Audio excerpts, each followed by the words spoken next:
नमस्कार, आदाब, सत श्री अकाल। उम्मीद करती हूँ आप लोग बहुत अच्छे से होंगे, अपना ख्याल रख रहे होंगे।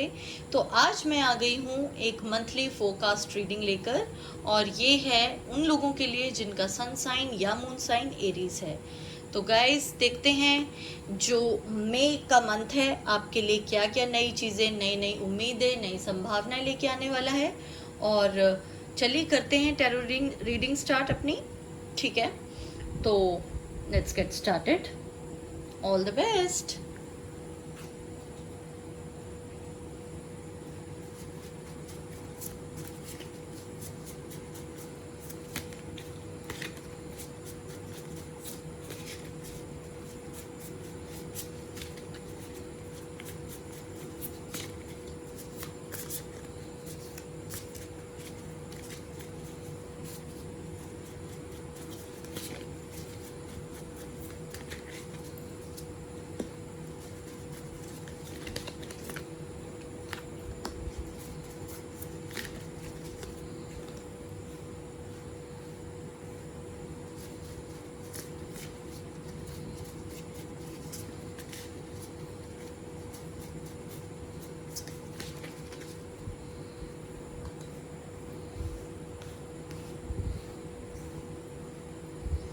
ओके गाइस, तो देख लेते हैं क्या कुछ है एरीज वालों के लिए मई के मंथ में। Night of cups, night of wands, okay, three of pentacles,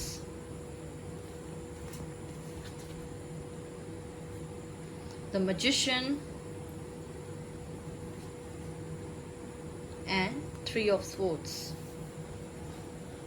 okay guys, so first of all मैं आपको ये बता दूं कि यहाँ पर मुझे काफ़ी मिक्स्ड चीज़ें मिल रही हैं, क्योंकि जो कुछ भी होगा आपके हिसाब से आपके हाथ में है। ठीक है, डेस्टिनी के ज़्यादा फैक्टर्स नहीं है इस मंथ में आपके लिए। Things will depend upon how you work and how you see things and what actions you take. पहले तो मुझे कुछ लोगों के लिए लग रहा है कि यहाँ पे डेफिनेटली जो लोग सिंगल हैं और ये रीडिंग सुन रहे हैं, आपकी लाइफ में कोई ना कोई आने वाला है, और कोई ऐसा जो काफ़ी इम्पल्सिव है, पॉजेसिव है, रोमांटिक है, और साथ ही साथ काफ़ी लॉजिकल भी है। Someone who is so to say बहुत ही ज़्यादा पैशनेट और बहुत क्विकली डिसीजन लेने वाला, और ये इंसान आपकी लाइफ में बहुत जल्दी आ जाएगा। मे बी टेक्स्ट मैसेजेस के थ्रू या ऑनलाइन कम्युनिकेशन जैसे हो जाती है, या कोई रॉन्ग नंबर जो गलती से आपको टेक्स्ट आ जाए, या Facebook request, Insta request, online मिलने के चांसेस मुझे ज़्यादा लगते हैं। और आपको ऐसा लगेगा कि पता ही नहीं चला ये शख्स आपकी ज़िंदगी में कब आ गया या आ गई।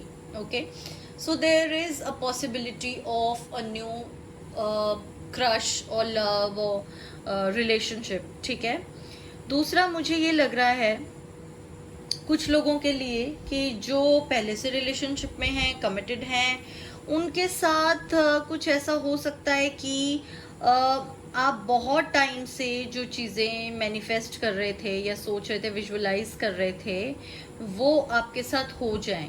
ठीक है, और इसके अंदर मैं ये बोलूँगी कि maybe some people were manifesting marriage या कमिटमेंट या ऐसा कुछ, तो आप बहुत जल्दी डिसीजन लेंगे वो जो आपके पार्टनर हैं। और इस मंथ हो सकता है उनकी तरफ से कुछ कमिटमेंट जैसा आपको लगे, फील हो कि यस ही इज़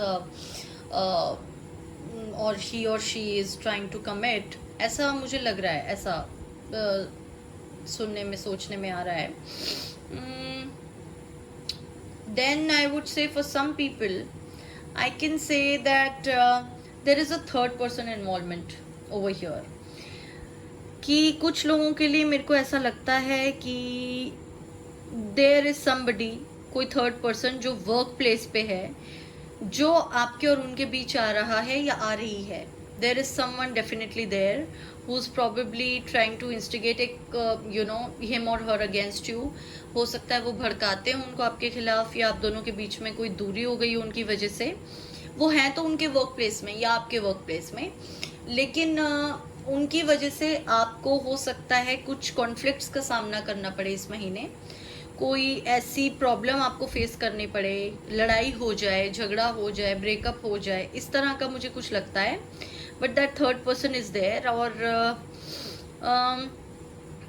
मैं ये कहूँगी, ये एडवाइस करूँगी आपको कि अगर ऐसा कुछ है तो कम से कम अपनी तरफ से तो आप उसे रोकने की कोशिश कीजिए। If there is a third person और वो आपको लगता है कि आपके रिलेशनशिप के बीच में आ रहे हैं, बहुत ज़्यादा एडवाइस कर रहे हैं आपको या कुछ कह रहे हैं उनके बारे में, तो बिलीव मत कीजिए ब्लाइंडली, और सोच समझ के ही डिसीजन लीजिए। ठीक है गाइस, और देख लेते हैं कुछ cards.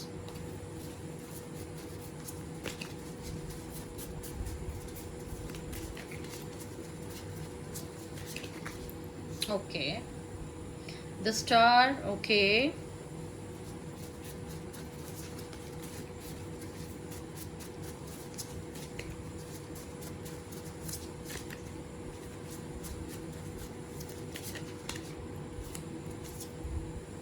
Eight of cups,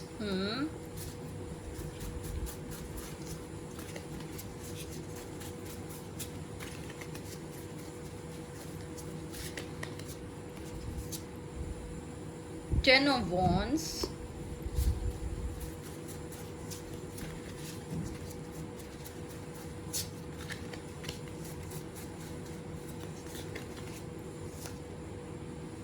and 4 of wands। Okay guys, तो मुझे ये लगता है कि जैसा कि मैंने आपको एक सिनेरियो यहाँ पर बताया था, that there is a category of people who are single और उनकी लाइफ में कोई आ सकता है, वो तो है ही। उसके अलावा जिनके लिए मैंने ये कहा था कि आप बहुत टाइम से इंतज़ार कर रहे हैं कमिटमेंट का और आपके पार्टनर आपको कमिट कर सकते हैं, सो यस, शादी के लिए भी प्रपोज कर सकते हैं आपको। जो बहुत लंबे समय से इंतज़ार कर रहे थे उनकी हाँ का, तो डेफिनेटली अब वो कोई ना कोई डिसीजन लेंगे और बहुत जल्द ही लेंगे आपसे जुड़ा हुआ। ठीक है, so there is a happy ending, wish fulfilment. बहुत टाइम से जो लोग मैनिफेस्ट कर रहे हैं वो लोग शादी या ये सब जो कुछ भी सोच रहे हैं हो जाएगा आप लोगों के लिए। मे बी ही प्रपोज, ही और शी, या फिर वो हाँ कर दें। ठीक है, ऐसा कुछ मुझे दिख रहा है। और वो लोग जिनके थर्ड पार्टी सिनेरियो मुझे दिख रहा है, देखिए गाइस, इसमें भी मैं ये कहूँगी कि आप लोग शायद ये सोच रहे हैं कि बहुत टाइम से आपको इस बारे में मालूम है, ठीक है, and you just want to leave the scenario and move on करने की सोच रहे हैं, वॉक अवे करने की सोच रहे हैं। एंड आपको ऐसा लगता है कि बहुत हो गया, अब मैं इस रिश्ते को, ये रिश्ता आपके लिए एक बोझ की तरह बन गया है और आप प्रॉबेबली गिव अप करने का सोच रहे हैं because you are hurt. And आप नहीं चाहते ऐसे रिलेशनशिप में रहना जहाँ पे विश्वास ना हो और किसी थर्ड पर्सन की वजह से ये चीज़ बहुत ज़्यादा हो रही है। तो गाइज, मैं आप लोगों को यही कहना चाहूँगी कि इस महीने शायद कुछ ऐसे सर्कमस्टांसेस हो जाएं जो आपको इस डिसीजन को, जो आप बहुत टाइम से लेने की सोच रहे थे या मे बी डिले कर रहे थे कि नहीं चलो थोड़ा और टॉलरेट कर लेते हैं, सर्कमस्टांसेस ऐसे हो जाएंगे कि आप वो डिसीजन ले लेंगे। ठीक है, तो गाइज मैं आपको बस ये कहना चाहूँगी कि कोई भी डिसीजन जल्दबाजी में मत लें आप। ठीक है, और जहाँ तक कि मैं देख पा रही हूँ, जो लोग ये हैं थर्ड पर्सन वाले, उनका रिश्ता है भी बहुत पुराना, it's about more than 3 years। ठीक है, और इतना लंबा आपका रिलेशनशिप है, आप लोगों को बिल्कुल भी जल्दबाजी में डिसीजन लेने की ज़रूरत नहीं है। You guys need to relax, you guys need to calm down, और उसी के बाद आप कोई डिसीजन लीजिए। ठीक है, चलिए देख लेते हैं आपके लिए यूनिवर्स से क्या मैसेजेस हैं, what you need to do, advice क्या है आपके लिए।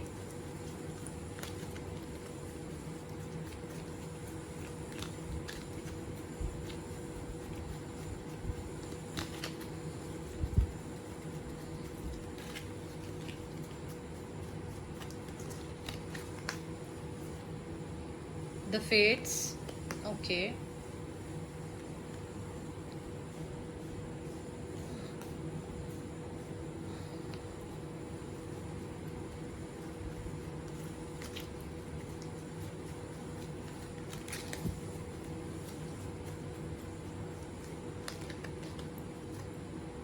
mending,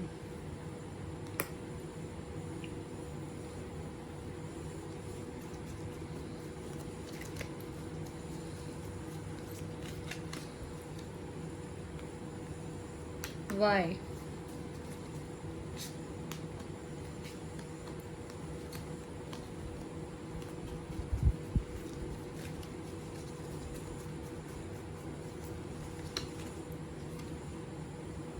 never ending story. Okay guys, तो जिन लोगों के लिए मैं ये देख पा रही थी कि वो बहुत टाइम से स्टक हैं, कोई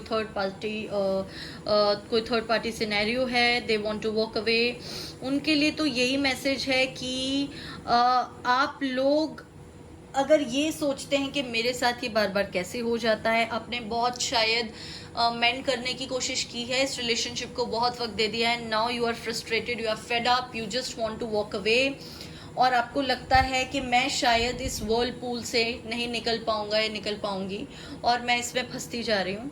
तो अगर आपके साथ ऐसी सिचुएशन है, ऐसा आपको लगता है, तो guys then do whatever feels, whatever you know feel is the right thing for you, whatever feels good, you should go with it.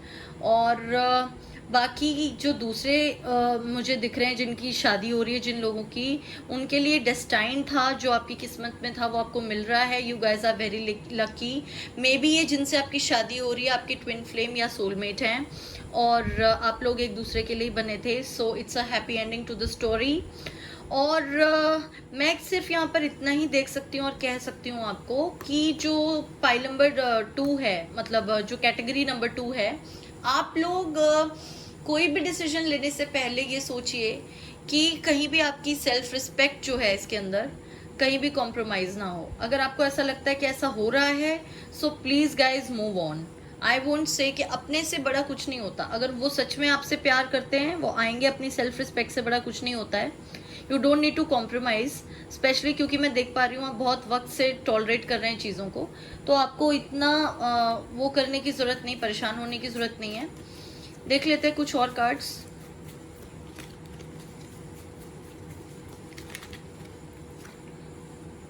We are the world, okay. So ये clear messages आ रहे हैं मुझे for the 2 categories. एक तो जिनकी बहुत ही happy ending होने वाली है, I am very happy for you guys. यहाँ पे भी द वर्ल्ड का कार्ड आ चुका है आपके लिए। आपकी शादी होने वाली है या वो आपको प्रपोज करने वाले हैं इस महीने, या रोका या सगाई या कुछ इस तरह का, ठीक है। Friendliness, okay guys. तो वो जिनके लिए मैंने कहा था कि आपकी लाइफ में कोई आने वाला है, हो सकता है वो आपके फ्रेंड हो, ठीक है, आप उन्हें पहले से जानते हो, बट कभी ऐसा उन्होंने कुछ कहा नहीं, या आपने नहीं कहा, या सोचा नहीं उनके बारे में, और वो अचानक से आपको प्रपोज कर दें। Healing, okay. This card is for those, ये जो कार्ड आया ना, ये उन्हीं के लिए है, for those who want to walk away. देखिए, आपको अपने आप को और इस रिलेशनशिप को हील करने की बहुत ज़रूरत है। कभी कभी क्या होता है ना कि हम प्यार में, किसी रिश्ते में इतना ज़्यादा इन्वेस्ट कर देते हैं कि हम सेल्फ लव को बिल्कुल इग्नोर कर देते हैं और अपनी जो वर्थ है हम वो भूल जाते हैं। तो ये कार्ड आपको कह रहा है कि आपको पहले खुद को हील करने की ज़रूरत है। One needs to love themselves before loving anyone else। ये बहुत ही फेमस एक फिलॉसफी है। अपने आप को प्यार कीजिए किसी और को प्यार करने से पहले। तो गाइज, मैं सिर्फ इतना आपसे कहूँगी कि आप लोग अपने बारे में सोचिए। It's high time. अगर आपको लगता है कि रिलेशनशिप आपके लिए ठीक नहीं है, आप बहुत ज़्यादा सफ़र कर चुके हैं, तो देख लीजिए, do what is best for you. आप लोग ज़्यादा जानते हैं आपके लिए सबसे ज़्यादा ठीक क्या है। And the cards are saying that yes, आपको इस टॉर्चर से गुजरने की कोई ज़रूरत नहीं है और आपको इस एनर्जी में रहने की ज़रूरत नहीं है जो एनर्जी है आपकी। वाई मेरे साथ ही बार बार ऐसा क्यों होता है, मैं बहुत ज़्यादा स्ट्रक हूँ इस रिलेशनशिप में, मैं आगे नहीं बढ़ पा रहा या बढ़ पा रही। वो लोग मेरे साथ कैसे भी बिहेव करें, वो जो थर्ड पार्टी आपके फ्रेंड है हो सकता है, या उनके, या वो उनकी तरफदारी बहुत ज़्यादा करते हैं, फिर भी आपने बहुत झेल लिया। तो अब guys, the universe is telling you to focus on your life, your career, your happiness, ठीक है। तो ये थी आपकी love reading for the month of May. And उम्मीद करती हूँ आपको पसंद आई हो तो प्लीज़ लाइक कीजिए, सब्सक्राइब कीजिए मेरा चैनल, और कमेंट बॉक्स में रेजोनेट की हो तो प्लीज़ मुझे बताइएगा। I will be really glad to know कि मैं आपकी हेल्प कर पाई। और बिफोर आई पार्ट वेज, मैं आपको थोड़ा सा एक गाइड करना चाहूँगी यूनिवर्स के गाइडेंस मैसेजेस से, जो हमारी एनिमल स्पिरिट वाली टैरो डेक है इससे।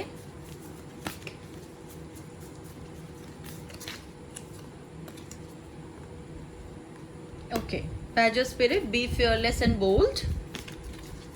आप लोगों को जिनको मूव ऑन करने का मन कर रहा है, मैं समझ सकती हूँ आपको डर लगता होगा कि इसके बाद अब मेरा क्या होगा अगर हम इन्हें छोड़ देंगे। तो यूनिवर्स आपको कह रही है कि आपको अपने बारे में सोचना है, फेयरलेस होना है, और जिस दिन आप ये सोच लेंगे कि हम उनके बिना सर्वाइव कर सकते हैं, जी सकते हैं, इमोशनली आप बहुत ज़्यादा नहीं अपने आप को वीक फील करेंगे, उसी दिन आपके लिए सब कुछ ठीक हो जाएगा। And you will be able to move on guys, trust me. Okay, squirrel spirit, believe in yourself. See, that's what I was telling you to do. Love yourself, heal yourself, believe in yourself. जो आपको लगता है आपके लिए ठीक है वो कीजिए, किसी और के लिए अपनी ज़िंदगी बर्बाद मत कीजिए, अपने उसूलों पे कॉम्प्रोमाइज़ मत कीजिए। अगर वो सच में आपसे प्यार करते हैं, अगर ये रिलेशनशिप डेस्टाइंड है, तो वो ज़रूर आएंगे वापस आपके पास, ठीक है। और जो दूसरी कैटेगरी थी जिनकी शादी होने वाली है, best of luck guys, I am very happy for you. And उम्मीद करती हूँ आपको मेरी रीडिंग पसंद आई होगी। All the best, love you all, अपना ख्याल रखिएगा, बाय बाय।